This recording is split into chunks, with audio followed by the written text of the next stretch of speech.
Every season and episode of Telltale Batman is free on the Epic Game Store. This is such a huge and monumental game that I didn't really know how to angle this review. I mean, it's Telltale Batman. Who's not gonna grab it while it's free? Who doesn't know about this game? Who doesn't know how the Telltale games work? Then I realized it's been like 10 years, so some might benefit from a little analysis to tell them if it's worth their time. Visual spoilers ahead for the first episode, let's go! Batman the Telltale series is basically an interactive movie spread out across 2 seasons, each with 5 episodes. Each episode lasts about 2 hours, so every time you sit down, you'd best prepare for it as if it were a movie. Maybe even grab some popcorn, why not? Gameplay flitters between quick-time events, dialogue options, and some light investigation. The quick-time events, for the vast majority, don't matter. I quickly learned as I was caught off guard and missed loads in quick succession, only for Batman to come out unscathed anyway. I mean, I'm sure some must matter, but I'm not totally convinced. The quick time events became a bit of a chore very quickly. There are no choices present. It's akin to jangling keys on my face to remind me I'm supposed to be playing a game instead of watching a movie. The investigative moments are pretty cool though. It does feel like you're actually casing a scene, and now they're trying to tie together evidence or formulate a battle plan that actually happens, which is so cool. But the dialogue options, that's what the game was really made for.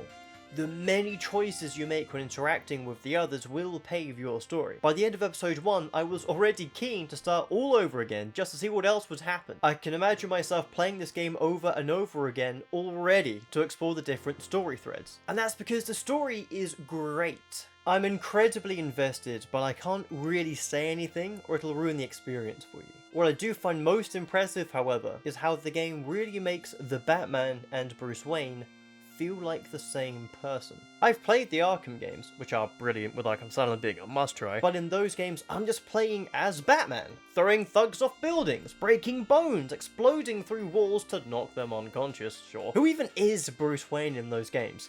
Don't know, don't care. It's Batman time. But in Telltale's Batman, the lines are blurred. You are a human, not an invincible mythological creature. You are the man behind the mask.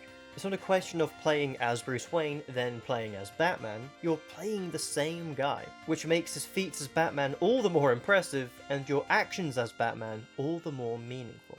When playing a game like Batman Arkham Asylum, I loved beating up the goons. I mean, it's one of the main appeals of the game. But here, when inflicting any sort of violence, it means so much more. I winced sometimes, because I know that after, I have to return to the manor and face what I've just done. It really challenges what it means to uphold the law as a vigilante. How far do you go? Just how much do the ends justify the means?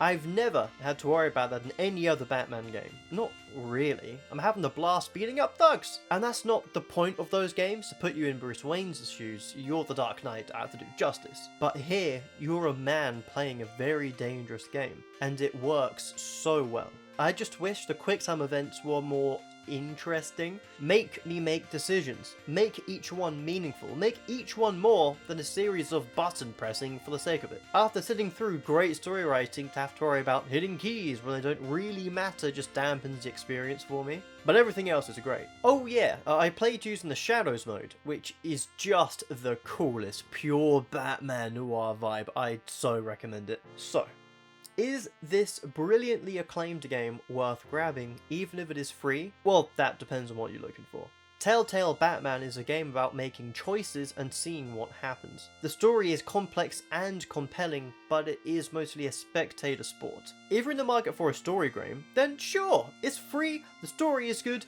get it. But if you're in the market for a Batman game, well, have you tried the Arkham ones yet? Just kidding, but even some Batman fans might not get a kick out of this game if all they want to do is just be the Bat and go around fighting thugs. So there you have it. Telltale Batman has an incredible story with very thought out characters and consequences. It really lets you immerse yourself in what it means to be Batman, and lets you define it. I strongly recommend this game. No, I recommend this story. Objectively, the mechanics mostly suck. Thank you for watching! Subscribe to Wacktion to become a wacky observer today, and stay tuned as this wasn't the only game released for free by Epic Games this week. I'll also be reviewing Thunderfolk, a game that scratches my Gloomhaven itch that doesn't make me sit through the horrendous cancer that is Gloomhaven. As always, I'll see you back in the lab.